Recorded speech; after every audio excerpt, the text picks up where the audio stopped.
সময় কিভাবে দ্রুত চলে যায়। সেদিনই মনে হলো ছোট মামা দেশে আসছে আর আজকে সে চলে যাচ্ছে। আমরা আসছিলাম ছোট মামাকে বিদায় দিতে। সো হ্যালো গাইস, আসসালামু আলাইকুম। সন্ধ্যার পর আমরা সবাই ঢাকায় চলে এসেছি আর আজকে আমরা এসেছি আমার বোনের বাসাতে। আর এই তো আমার বোন কিন্তু অনেক কিছু রান্না করেছে, আমাদেরকে এখন খেতে দিবে, তাই সবকিছু সামনে এনে দিচ্ছিল। তো আমরা সবাই দ্রুত খাওয়া দাওয়া করে নিয়েছিলাম, কারণ আমরা আবার একটু রেস্ট নেব, 2 ঘন্টার মতো ঘুম দেব, কারণ ভোরে আমাদের যেতে হবে। আমরা বাড়ি থেকে সন্ধ্যার দিকে বের হয়েছিলাম আর ঢাকায় আসতে আসতে আমাদের রাত 8টা-9টা বেজে গেছে। তারপর ওখানে খাওয়া দাওয়া করে আমরা সবাই ঘুমিয়ে গিয়েছিলাম আর এখন ভোর 5টা বাজে। সবাই আমরা এয়ারপোর্টে চলে এসেছি। তো আমরা সবাই এখন পার্কিং এ দাঁড়িয়েছিলাম, এখান থেকে কিছু ছবি ভিডিও নিলাম।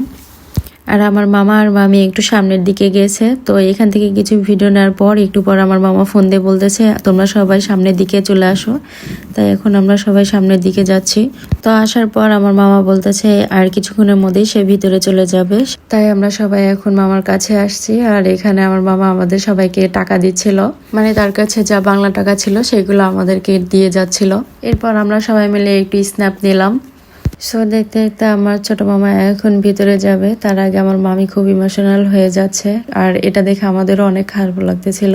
যেদিন আসলো সেদিন আমরা কত খুশি হয়েছিলাম, আমরা এতদিন ঘুরলাম, সবাই কত আনন্দ করলাম আর এখনই তার চলে যাওয়ার সময় চলে এসেছে। সময় খুব দ্রুতই চলে গেছে, একদম দেখতে দেখতে আমরা কেউ বুঝতেই পারিনি যে এত তাড়াতাড়ি ছোট মামা চলে যাবে। বারবার শুধু মনে হচ্ছিল সেই দিনই তো আসলো আর আজকেই চলে যাচ্ছে। যাই হোক, কোনো সমস্যা নাই, ইনশাল্লাহ আবার আসবে, আবার আমাদের সাথে দেখা হবে। আমার ছোট মামার জন্য সবাই দোয়া করবেন, খুব শীঘ্রই আবার আমাদের সবার দেখা হবে। ছোট মামাকে বিদায় দিয়ে আমরা আবার পার্কিং এর কাছে এসেছি আর এখন কিন্তু একদম সকাল হয়ে গেছে। সবাই ঢাকা থেকেছে আর এখন আমরা এই 3জন বাড়িতে চলে যাব, গাড়ি একদম ফাঁকা। সে সবাই ভালো থাকবেন, আল্লাহ হাফেজ।